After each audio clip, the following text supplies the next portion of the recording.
Good morning. स्वागत है आपका राजनीति विज्ञान कक्षा 12 के अध्याय 2 यानी कि दो ध्रुवीयता के अंत के दूसरे सेशन में।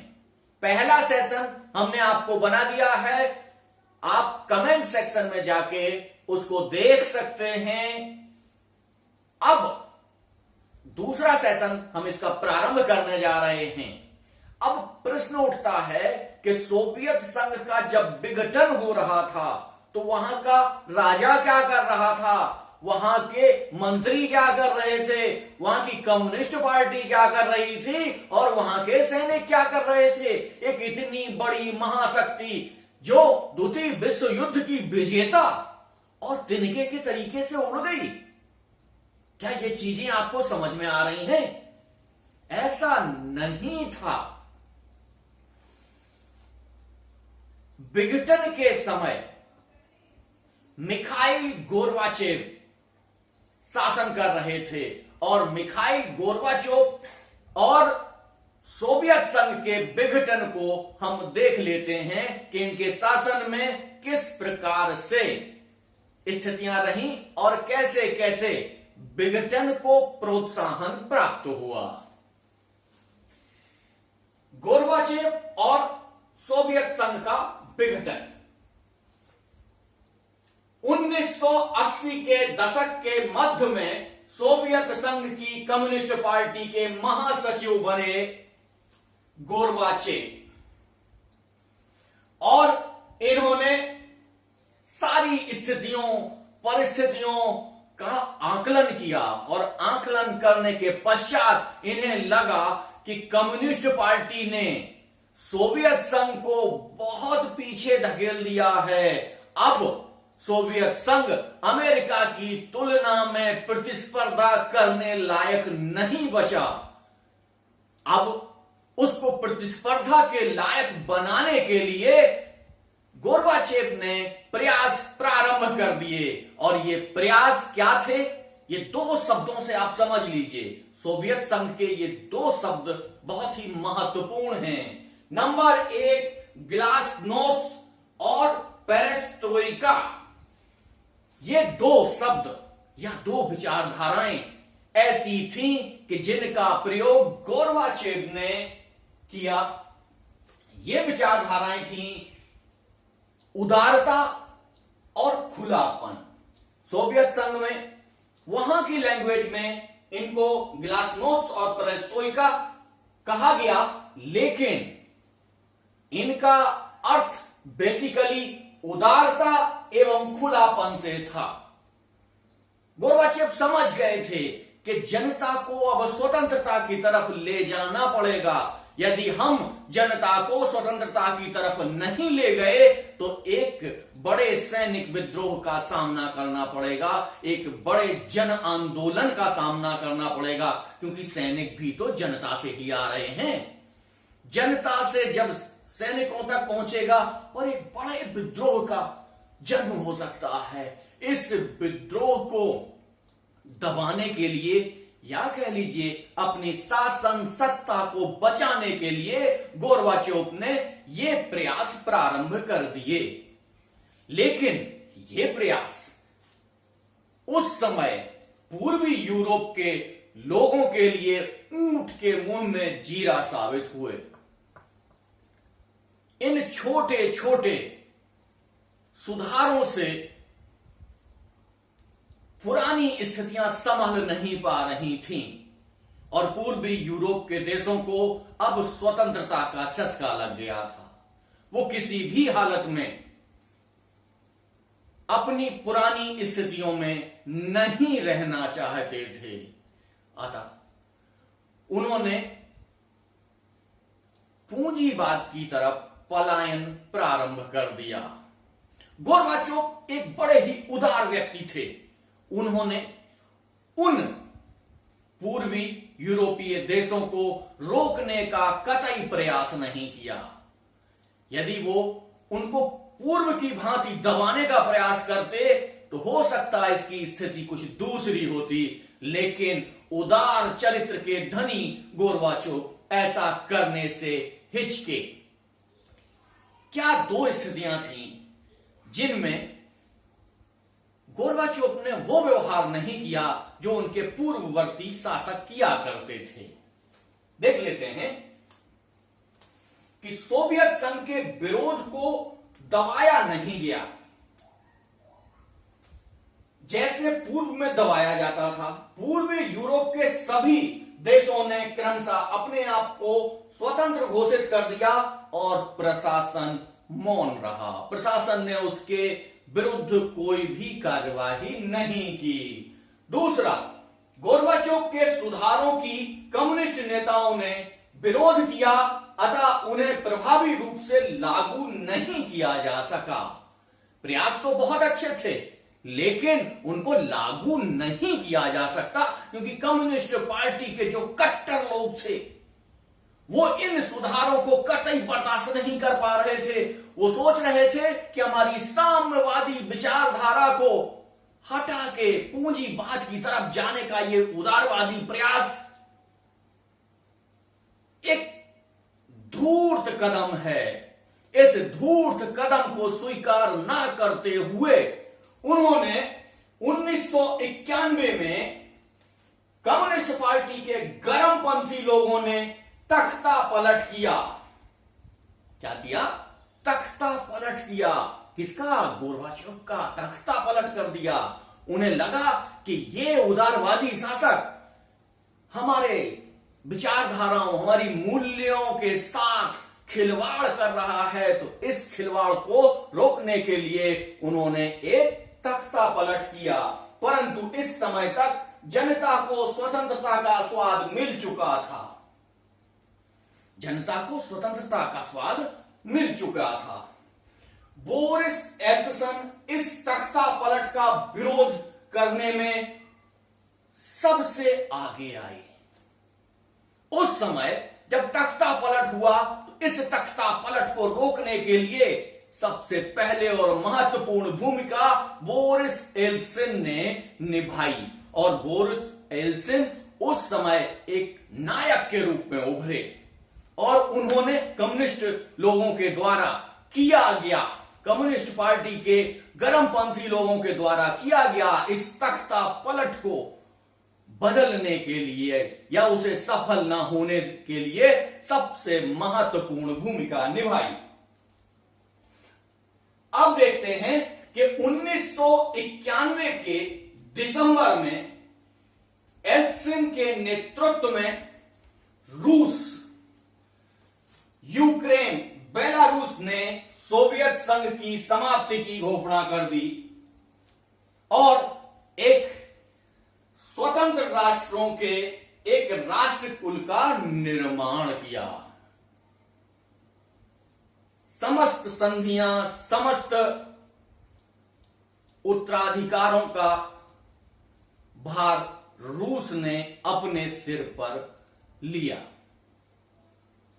इस तरीके से जानकारी होते हुए भी एक बड़े प्रयोजन के लिए गति प्रशस्त की, या कह लीजिए कि गोर्बाचोव वो व्यक्ति थे, वो समझ चुके थे कि इस आंधी को हम रोक नहीं पाएंगे। हम ये उदारता, खुलापन जैसे छेद जरूर बना रहे हैं इस दीवार में, लेकिन ये दीवार उस तूफान को इन छेदों से नहीं रोका जा सकता। वो दीवार गिर ही जाएगी। अंततः 1991 के दिसंबर में यह प्रक्रिया पूर्ण हुई और सोवियत संघ का विघटन हो गया। अब देखते हैं शॉक थेरेपी, यानी कि आघात पहुंचाकर उपचार करना। जब हम किसी वस्तु को या किसी क्रिया को बहुत तेजी से करना चाहते हैं या ऐसी चीज को जो एकदम मृतप्राय पड़ी है उसको तेजी से उछालकर तेजी से संचालित करना चाहते हैं, तब एक प्रक्रिया होती है जिसको कहा जाता है आघात पहुंचाकर उपचार करना। यानी कि उसमें एक करंट पहुंचाकर तेजी से उसको खड़ा कर दिया जाता है और वो तेजी से दौड़ना प्रारंभ कर देती है।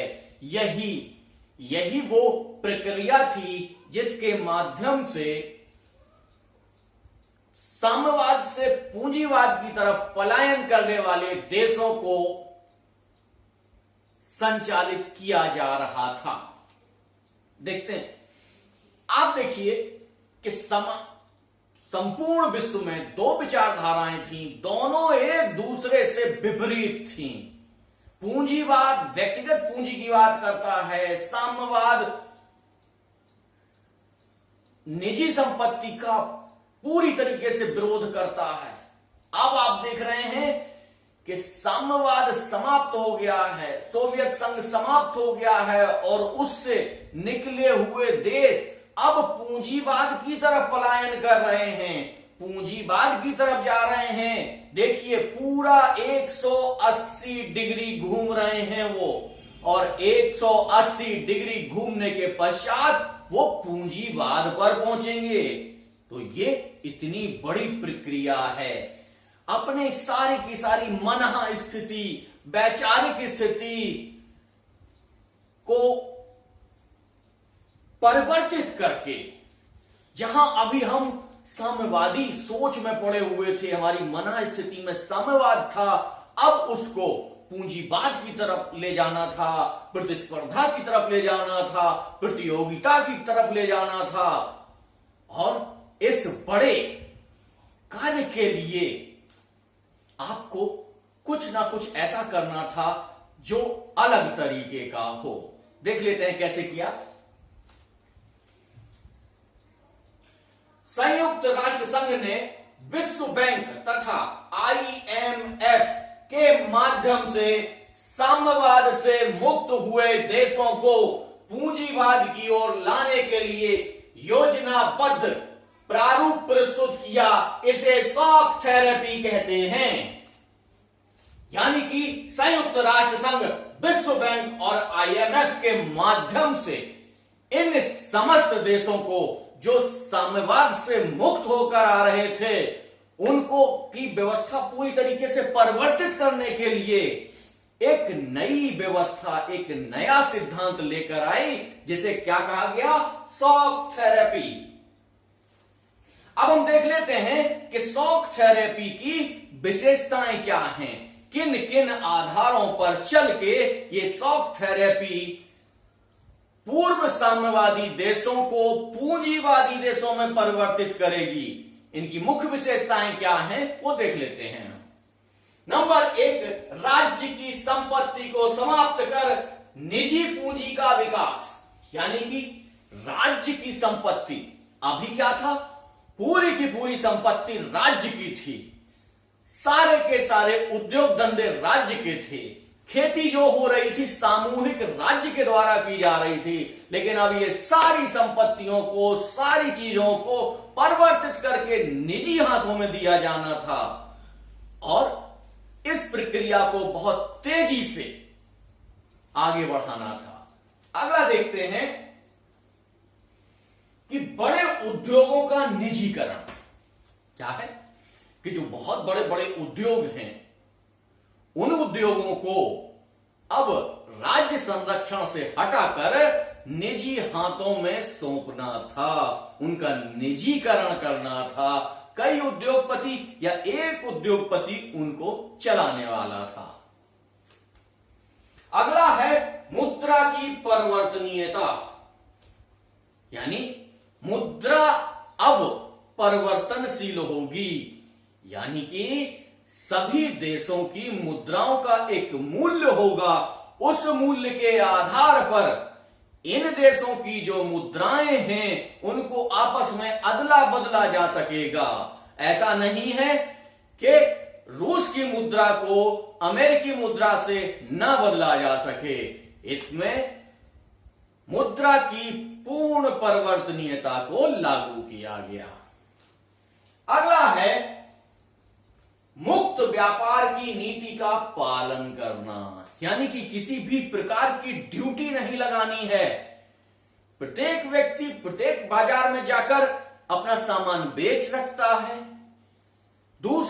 अपने यहां सामान मंगा सकता है। ऐसा नहीं करना है कि जो हम आयात कर रहे हैं उस पर कुछ शुल्क लगा दें जिसके माध्यम से वो चीजें महंगी हो जाएं। ऐसा नहीं करना है। मुक्त व्यापार समझौते का पालन करना है। और लास्ट है पश्चिमी देशों की अर्थव्यवस्था से जुड़ा। क्या है? पांचवा, पश्चिमी देशों की जो अर्थव्यवस्थाएं हैं उनसे पूरी तरीके से अपने को जोड़ना है।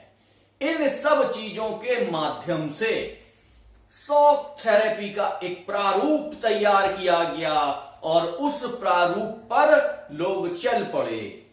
इस चलने में परिणाम क्या आया, इसका परिणाम क्या हुआ, अब हम देख लेते हैं कि इसका परिणाम क्या हुआ। परिणाम यह था, पहला हम देखते हैं कि इतिहास में इसे सबसे बड़ी गराज सेल के नाम से जाना जाता है। क्या? इतिहास में इस प्रक्रिया को सबसे बड़ी गराज सेल के नाम से जाना जाता है, यानी कि कबाड़। जैसे हम कबाड़ को बेचते हैं उसी तरीके से इन उद्योग धंधों को बेचा गया।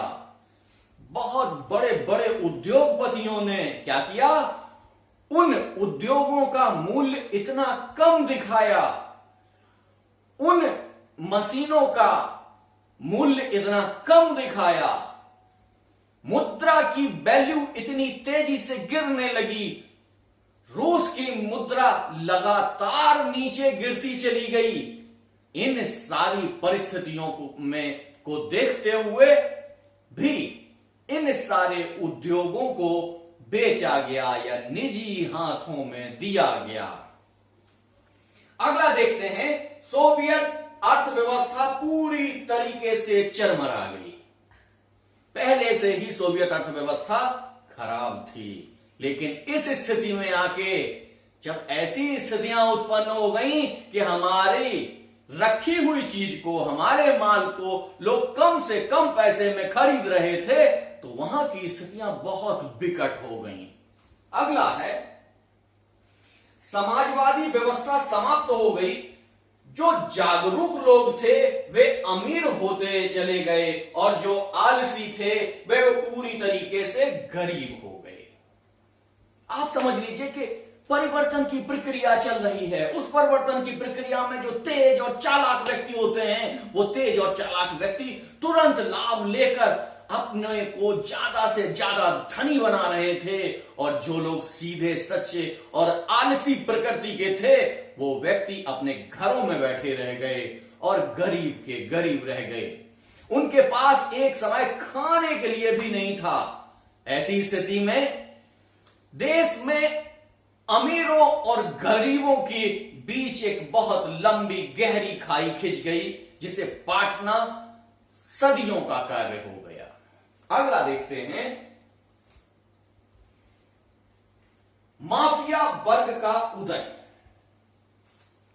अगला है माफिया वर्ग का उदय। माफिया किसे कहते हैं?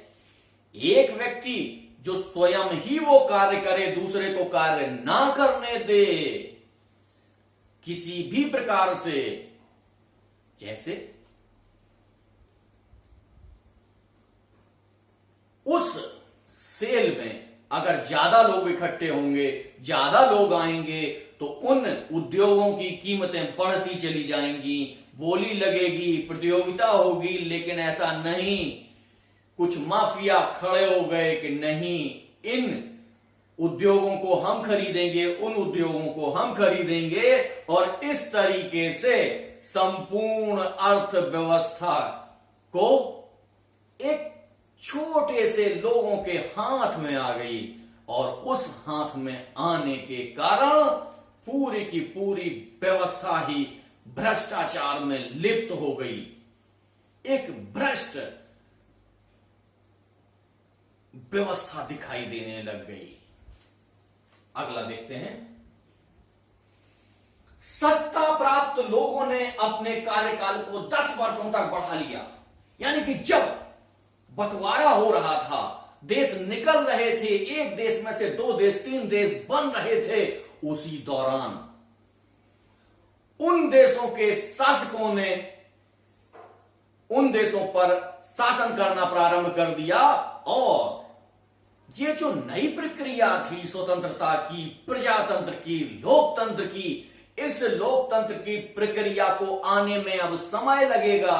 इस समय के लिए उन शासकों ने अपने कार्यकाल को 10 से 15 वर्षों के लिए बढ़ा लिया और यहां से उत्पन्न हुई वो अधकचरी व्यवस्था, सड़ी गली व्यवस्था जो साम्यवादी शासन से कहीं ज्यादा खराब थी।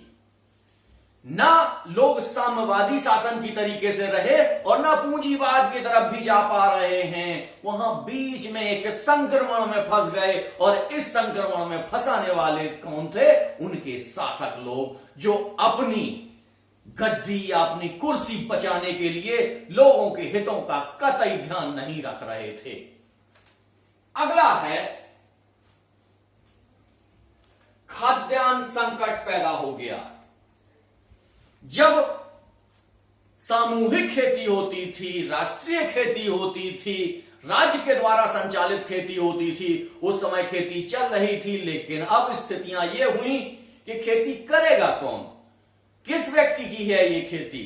इस बंटवारे में एक स्थिति ऐसी पैदा हो गई कि खाद्यान्न का संकट बुरी तरीके से गहरा गया।